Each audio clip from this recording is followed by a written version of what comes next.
What I notice with the chants is that they found a way. I'm saying this very consciously with a certain sense of a profound listening to what has been uttered. Well, there are songs in this culture as there are songs in every culture, that's a different matter. But the wobble that they're doing with their throat, in a way, is the geometry of the land. The symphony of… the geometric symphony of the land has found expression in the sound form.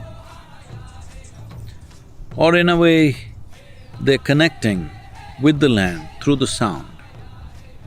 Whenever a sound and a form gets connected, that is what we called as mantra in the Indian culture. In our culture, when a sound connects with the form, we call that as mantra. So their language and their way of looking at this, they did not look at it mathematically as to how we have done in India. A complex mathematics is there for the science of mantras, which is called as Nada Yoga. There's a whole math attached to it. Here they did not look at it that way. They looked at the land, looked at the land, looked at the land.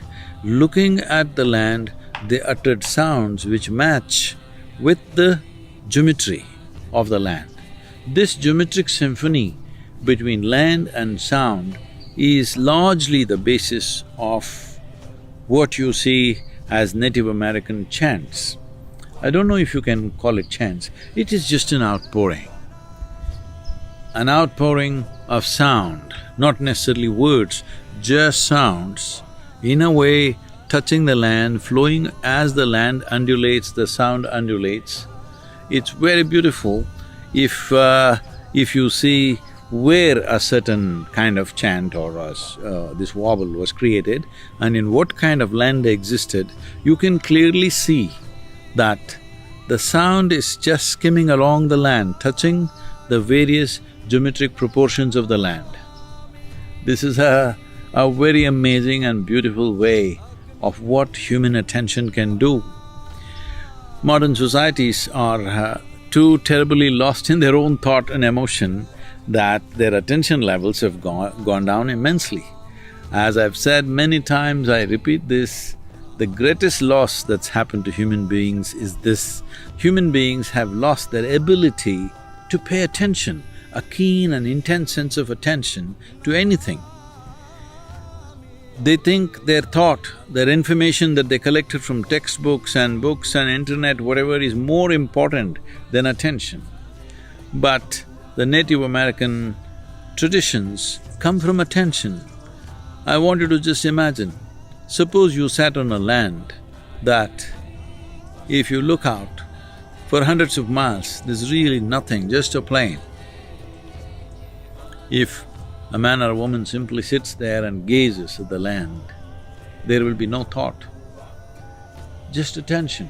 Initially, this attention may be survival-related, but gradually attention becomes your way. So, the sounds that you're uttering is the consequence of the intense and purposeless attention that they're paying to the land around them. It is very important there is no purpose to it, because the moment you put a purpose to it, you become a vested interest. You are not one with nature, you have your own intention and agenda as to why you should pay attention. Simply attention. In this attention, they created a geometric symphony with the land in which they exist, which is very, very beautiful. I think only if you listen to those sounds in the land in which they made these sounds, one realizes how beautifully it is melding with the land. This melting with the land through the sound has opened up many secrets for them. Because attention is the only way to open up doors in the universe.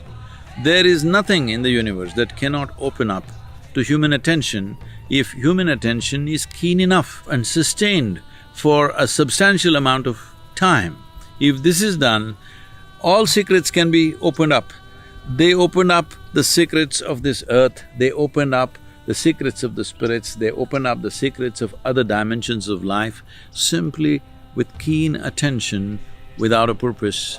I think this is a natural consequence of living in open terrain where there are not too many human beings, there is nothing else happening except you and the atmosphere around you, and inevitably, initially you start paying attention for survival reasons, later on attention becomes your way of being.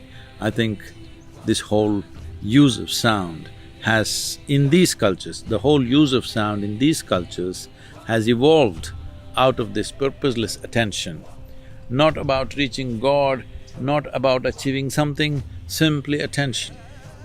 Where there is attention, one shall not be denied. If attention is keen enough, creation and the creator has to yield. This is what you see here in this very gentle and beautiful culture, of which not much is left, but still what is left has to reach the world. People should understand how beautifully these people lived, being one with the land. When I say one with the land, they did not live upon the land, they are the land.